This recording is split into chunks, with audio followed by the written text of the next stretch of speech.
রাসূল বললেন, সাহাবীরা তোমরা কি জানো আসমানের চাইতে ভারী একটা বোঝা আছে? তোমরা কি জানো জমিনের চাইতে ভারী একটা বোঝা আছে? তামাম পৃথিবীর চাইতেও ভারী একটা বোঝা আছে। সাহাবায়ে কেরাম বললেন, ইয়া রাসূলুল্লাহ, না আমরা জানি না। নবী আমার বলে, সাহাবীরা রে, তামাম পৃথিবীর মধ্যে সবচাইতে ভারী বোঝা হলো বাবার কাঁধে সন্তানের লাশ। আর এই ভারী বোঝাটা আমি একবার নয় 2 বার করে কবরস্থানে নিয়ে গেছি। আমার সাহাবীরা, আমি আমার ইব্রাহিমকে কবরস্থ করার পর থেকে আমার ইব্রাহিমের চেহারা ভুলতে পারি না। নবী এ কথা বলে ছোট্ট বাচ্চার মতো ফোঁপায়া ফোঁপায়া কান্না করতেছে। সাহাবীরা পরবর্তীতে আর কোনোদিন জিজ্ঞেস করলো না। এমন একটা দুঃখের সময় যখন নবীর চলতেছে, রাসূল আমার একদিন কাবা শরীফের চত্বরে যাচ্ছিলেন, হেরেম শরীফের দিকে যাচ্ছিলেন। পিছন থেকে আস ইবনে ওয়াসিল নামক একটা কাফের ডেকে বলে, মুহাম্মদ তুমি তো লেজ কাটা হয়ে গেলে, তোমার পরে তোমার ধর্মের কথা কে বলবে? তোমার পরে তোমার ঘরে বাতি দেবে কে? তোমার পরে তোমার বংশীয় মর্যাদা রক্ষা করবে কে? তোমার বিরুদ্ধে যদি কেউ কথা বলে তার বিরুদ্ধে লাঠি ধরবে কে? এমন ভাবে নবীকে খোঁটায়া খোঁটায়া পিছন থেকে কথাটা বলেছে। রাহমাতাল লিল আলামিন কথাটা শুনে এত বেশি ব্যথা পেলেন। কাবার চত্বরে এসে নবী আমার বসে গেছে। চতুর্পাশ দিয়ে সাহাবায়ে কেরাম নবী পাককে ঘিরে ধরলো। রাসূল আমার বসে আছে, সাহাবায়ে কেরাম তাকিয়ে দেখে আজকে রাহমাতাল লিল আলামিনের মুখের মধ্যে হাসি নাই, বসা মাত্রই চোখ দিয়ে ঝরঝর করে পানির ফোঁটা পড়তেছে। আনাস ইবনে মালিক রাদিয়াল্লাহু তাআলা আনহু দাঁড়িয়ে বললেন, ওগো নবীজি, এইভাবে কান্না করলে কি সহ্য করতে পারি? ইয়া রাসূলুল্লাহ, আপনি এইভাবে কান্না করেন আমাদের খারাপ লাগে, আপনি এইভাবে কান্না করেন কেন? নবী আমার ডেকে বলে, আনাস রে, আমি আমার ইব্রাহিমকে হারিয়ে যত বেশি ব্যথা না পেয়েছি, তার চাইতে বেশি ব্যথা পেয়েছি আমি এই কাফেরের কথায়।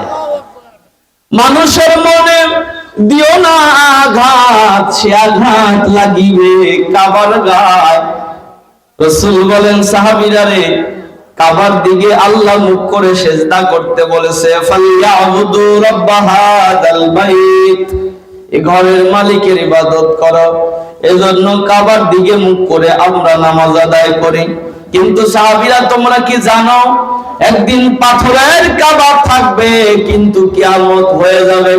কিন্তু একটা পরিষ্কার দিল কাবাওয়ালা একজন মানুষ পৃথিবীতে থাকা অবস্থায় পৃথিবীতে কিয়ামত হবে না। তাহলে মানুষের দাম আছে না নাই? আরো জোরে বলেন, আছে না নাই? মন ভাঙা আর মসজিদ ভাঙা, ভাঙা আল্লাহর কাবা ঘর, ভাঙা আল্লাহর কাবা ঘর। মন মন্দিরে আল্লাহর বাড়ি, ব্যথা দিস না তার ভিতর। মন ভাঙা আর মসজিদ ভাঙা, ভাঙা আল্লাহর কাবা ঘর, ভাঙা আল্লাহর কাবা ঘর। মন মন্দিরে আল্লাহর বাড়ি, ব্যথা দিস না তার ভিতর।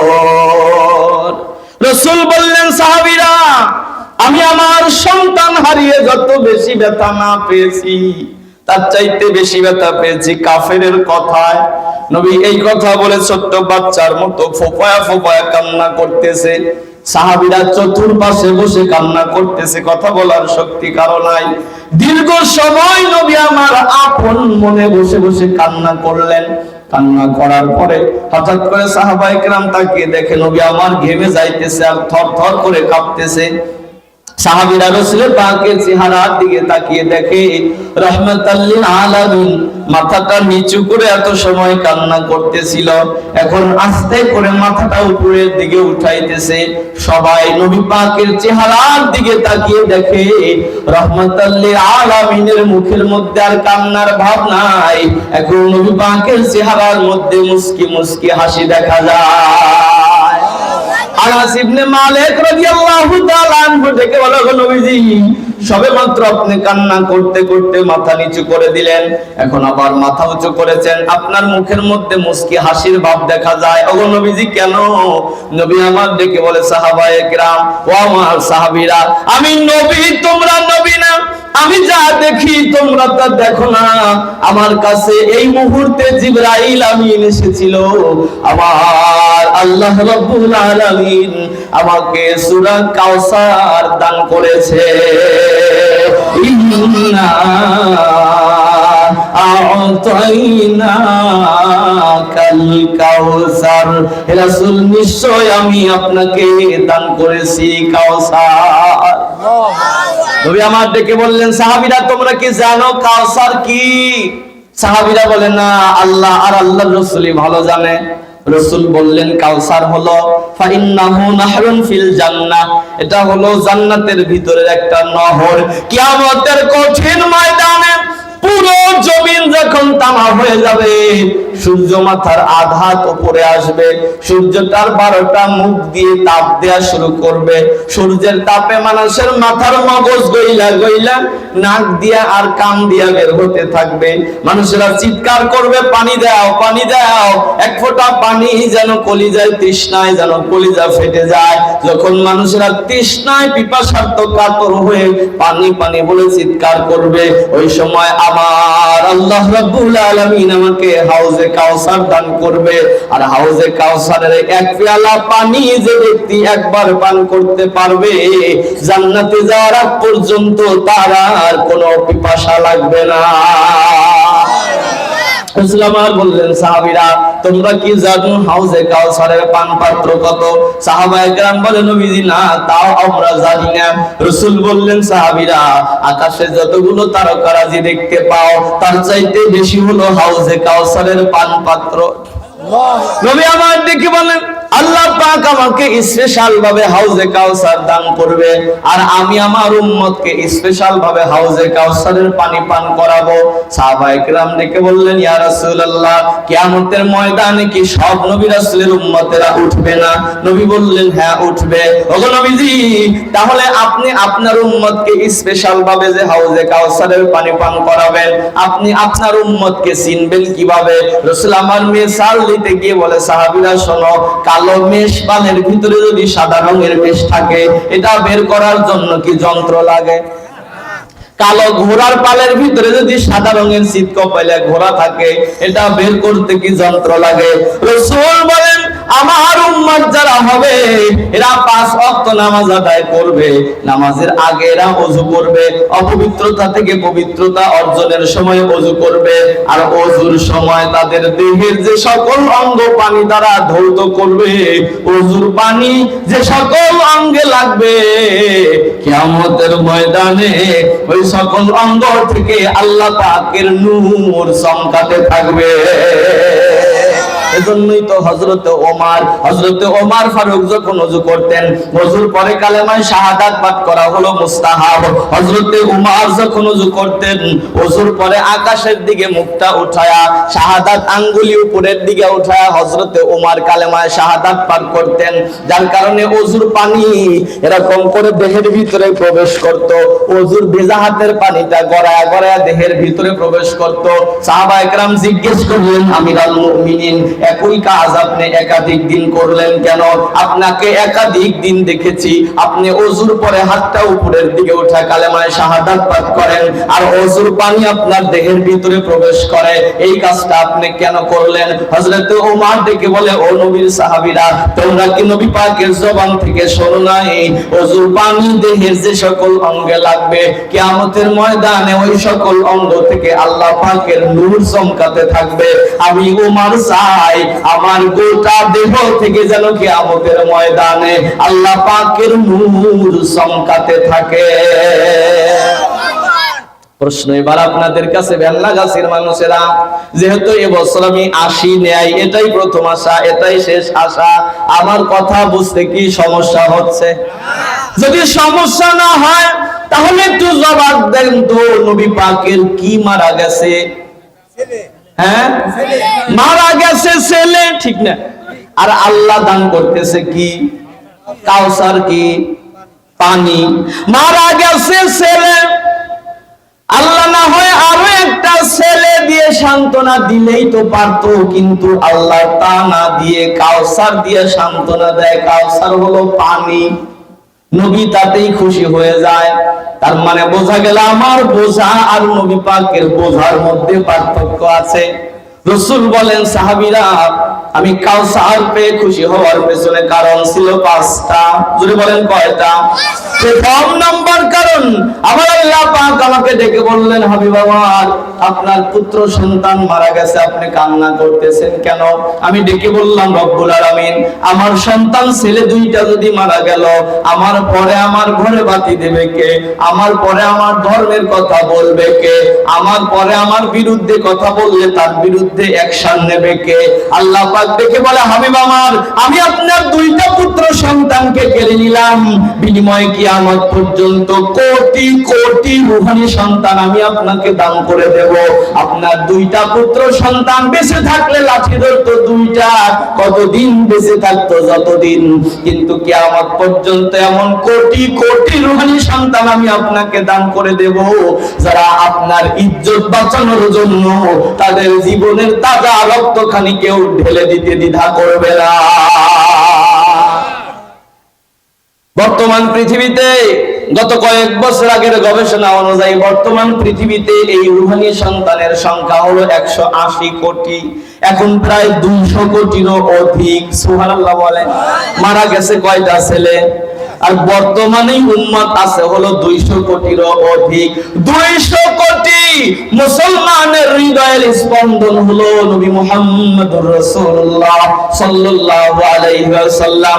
এজন্য আমরা বলি, আমার বাপের বিরুদ্ধে কথা বললে না হয় তার সাথে আপোষ করা যায়, আমার গোষ্ঠীর বিরুদ্ধে কথা বললে তার সাথে আপোষ করতে পারি, কিন্তু আমার নবীর বিরুদ্ধে কথা বললে তার সাথে কোনো আপোষ। আরো জোরে বলেন আপোষ। এটা হলো রূহানি সন্তানের দায়িত্ব। আল্লাহ পাক ডেকে বললেন, আপনাকে এমন কোটি কোটি রূহানি সন্তান দান করে দেব, এরা আপনার সম্মান বাঁচানোর জন্য প্রয়োজনে জিহাদের ময়দানে বুলেটের আঘাতে নিজের জীবনকে শেষ করে দিবে, তথাপি আপনার বিরুদ্ধে যারা কথা বলবে তাদের সাথে এরা কোনোদিন মূল মিল দিবে না। রাসূল বলেন, এই খবরটা শোনার পরে আমি কাউসার পেয়ে খুশি হয়ে গেলাম। নবী আমার বলেন, সাহাবীরা, কাউসার পেয়ে খুশি হওয়ার 2 নম্বর কারণ হলো, আল্লাহ পাক বললেন, হাবিব আমার, আমি আপনার পুত্র সন্তানগুলোকে অল্প বয়সেই ডাক দিয়ে নিয়ে গেলাম, এদেরকে আমি প্রাপ্তবয়স্ক হতে দেই নাই, মানে বালেগ হতে দেই নাই। কেন দেই নাই?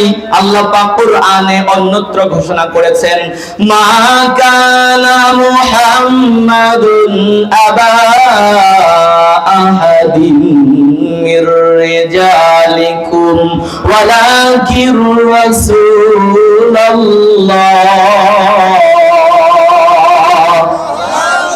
আল্লাহ পাক বলেন, মা কানা মুহাম্মাদুন আবা, আমার দিকে তাকান, মা কানা মুহাম্মাদুন আবা, মুহাম্মদ নয় কারো আব্বা, মুহাম্মদ নয় কারো পিতা, মির রিজালিকুম, রিজাল শব্দের অর্থ হলো অ্যাডাল্ট পুরুষ, রিজাল শব্দের অর্থ হলো প্রাপ্তবয়স্ক পুরুষ। খেয়াল করেন আমার দিকে, রিজাল শব্দের অর্থ হলো প্রাপ্তবয়স্ক পুরুষ, এডাল্ট পুরুষ। আল্লাহ পাক ডেকে বলেন, মুহাম্মদ কোন প্রাপ্তবয়স্ক পুরুষের পিতা নয়, এ কারণে তার সন্তানগুলোকে প্রাপ্তবয়স্ক হওয়ার আগে আল্লাহ ডাক দিয়ে নিয়ে গেল। কেন বন্ধু জানো? আল্লাহ পাক ডেকে বলে, হাবিব আমার, সাধারণত আমি আপনার সন্তান 2টাকে আমি অল্প বয়সে ডাক দিয়ে নিয়ে গেলাম, কারণ আপনি প্রাপ্তবয়স্ক কোন পুরুষের পিতা নন। ওগো রাসূল, এখানে আল্লাহ পাক যদি রিজাল না দিয়ে সিবিয়ান দিত, আল্লাহ পাক যদি রিজাল না দিয়ে সিবিয়ান দিত, তাহলে সন্তানগুলোকে আরো কিছুকাল বাঁচায় রাখতো। কিন্তু আল্লাহ পাক রিজাল দিলেন, অর্থ হলো মুহাম্মদ কোন প্রাপ্তবয়স্ক পুরুষের পিতা নয়।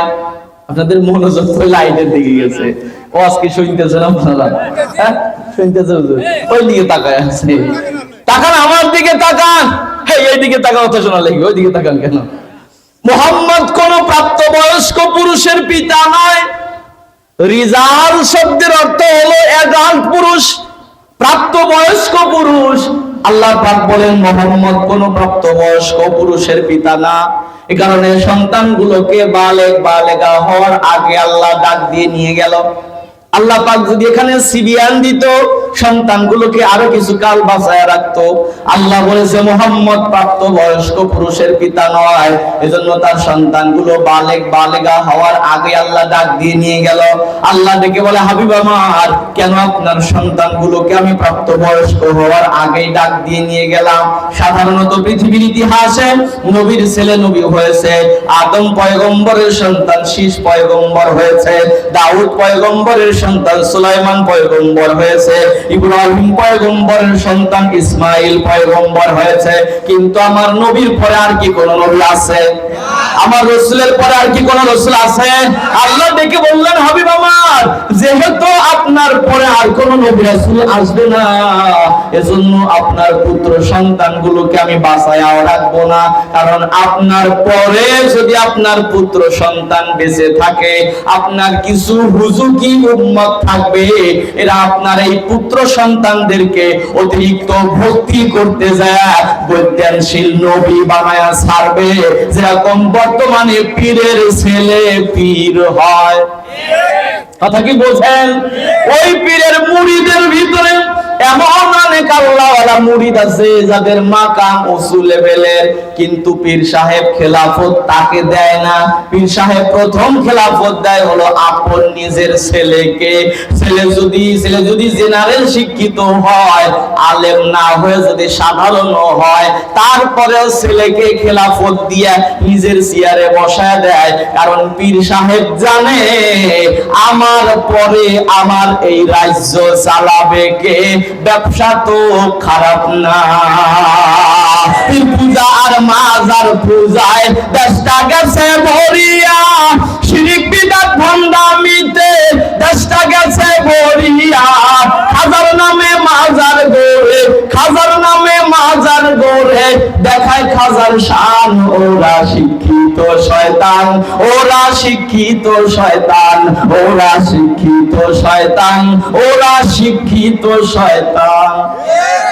ওরা হলো দেশের লাগি মহামারীর মতন, ফাইলে কলম ঠেকাইয়া চালায় ওরা নির্যাতন।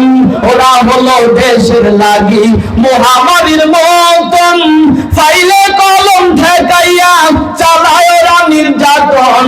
ঘুষের টাকায় ওদের বুড়ি, ঘুষের টাকায় ওদের বুড়ি করে সে টান টান। ওরা শিক্ষিত শয়তান, ওরা শিক্ষিত শয়তান, ওরা শিক্ষিত শয়তান, ওরা শিক্ষিত শয়তান। কথা কি ভুল বলছি? এখন সকালবেলা বান্নাগাছিতে ঝড় শুরু হয়ে যাবে আয়ুব আনসারী পীর মুরিদের বিরুদ্ধে।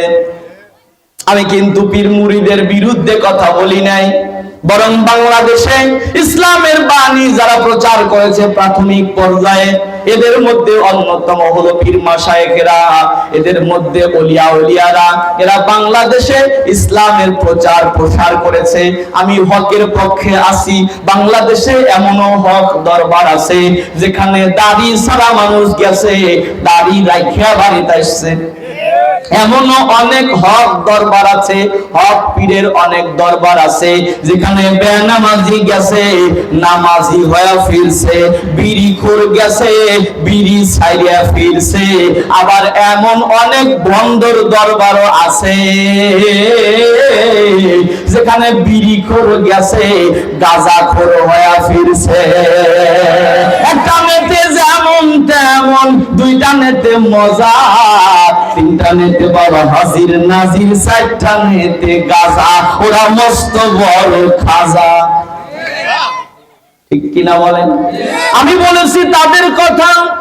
আল্লাহ ডেকে বলল, হাবিব আমার, আপনার পরে যেহেতু নবী রাসূল আসবে না, এজন্য আমি আপনার পুত্র সন্তানগুলোকেও বাঁচায়া রাখবো না। কারণ আপনার পরে যদি আপনার পুত্র সন্তান বেঁচে থাকে, তাহলে আপনার কিছু হুজুকি উম্মত থাকবে, এরা আপনার এই পুত্র সন্তানদেরকে অতিরিক্ত ভক্তি করতে যায় বৈজ্ঞানশীল নবী বানায়া ছাড়বে। এরকম ভক্তি, অতিরিক্ত ভক্তি করা মানুষ কি ভেন্নাগাছি নাই? পীরের পায়ে হাতায় ধুলা নেয় গায়, বরকতি ধুলা, অর্থাৎ ধুলা ভালো কথা কর না কে? এমন মানুষ কি নাই? আমার বন্ধুরা, চলেন না সামনের দিকে যাই। আল্লাহ পাক ডেকে বললেন, হাবিব আমার, এজন্য আপনার পুত্র সন্তানগুলোকে আমি অল্প বয়সেই কেড়ে নিলাম। রাসূল বলেন, এটা শোনার পরে আমি খুশি হয়ে গেলাম, কারণ আল্লাহ বড় ধরনের ফিতনা থেকে, বিপদ থেকে আমাকে বাঁচিয়ে দিয়েছে। নবীজি বলেন, আমি কাউসার পেয়ে খুশি হওয়ার 3 নম্বর কারণ হলো